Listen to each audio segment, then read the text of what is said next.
सजई हेलाणी कटकर ऐतिहासिक बालीजात्रा पड़िया सेथिपाई प्रशासन तरफ चली व्यापक प्रस्तुति। आसंताकाली सकाळु महानदी पठारु विभिन्न कार्यक्रम आरंभ होगा सह संध्यारे हेबो बालीजात्रार उद्घाटन उत्सव।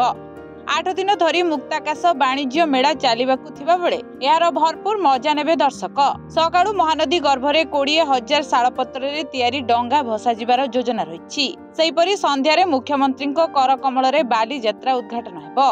एथिरे कटक सांसदों समेत समस्त निर्वाचन मंडलीर विधायक मुख्य शासन सचिवों समेत मान्यगण्य व्यक्ति माने जोग देबे। बालीजात्रार समस्त प्रस्तुति शेष पर्यायर रहिछि। जहा किछि बाकी अछि ताहा काली सुधा शेष हेबो बोली अतिरिक्त जिल्लापाल शिव टप्पो कहिसथि। काली सकाळु हमर प्रोग्राम आरंभ हबो जेंति माने किछि शाल पत्र माने पाखा पई 20,000 शाल पत्र डंगा बसा कार्यक्रम अछि। सकाळे समस्त कार्यक्रम बर्तमान चली 90% पाखापाखि काम सरी फिनिशिंग पार्ट किसी बाकी अच्छी। आशा करछु काली सकाळ सुधा समय काम निश्चित रूप से खाली खाली कार्पेटिंग चेयर पड़े बाकी अच्छी। बाकी अक्षय महांती मंच साइमल्टेनियस चली।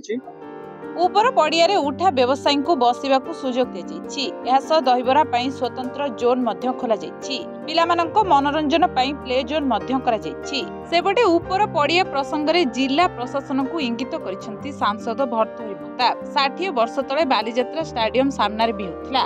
आज से स्थान रे हेउछि कि बोली प्रश्न करिसंती। बालीजात्रा ऊपर पड़िया रे कादुओ नाही हेले तळ पड़िया रे कादुओ अछि बोली से उदाहरण दैछंती। गत वर्ष जने छात्रंकर विद्युत आघात रे मृत्यु होइथिला। पुलिस ऊपर को दोष आसीबारु ऊपर पड़िया रे आउ बालीजात्रा हेबनी बोली कुहा जायथिला। तेबे बालीजात्रा को आमे आंतर्जातिक स्तर को नेबाकु चाहछु।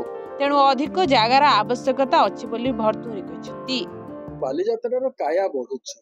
बालीजात्रा केवल आउ कटक सहर एक यात्रा है कि नहीं।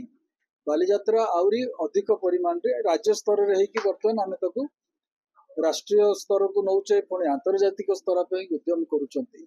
ग्रीन ट्रिब्यूनल रो गुटे रेस्ट्रिक्शन मध्ये अछि।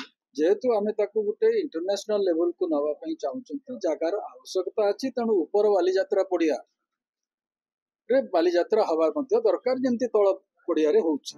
आरंभरू ऊपर पड़िया रे बालीजात्रा हेबा न हेबाकू नै द्वंद्व लागिथिला। जिला प्रशासनर निष्पत्ति को कटकवासी विरोध मध्य करथिले। तेबे वर्तमान ऊपर पड़िया रे आंशिक भावरे बालीजात्रा करा जिबा नै प्रस्तुति चलिछि। ब्यूरो रिपोर्ट ओडिशा संवाद।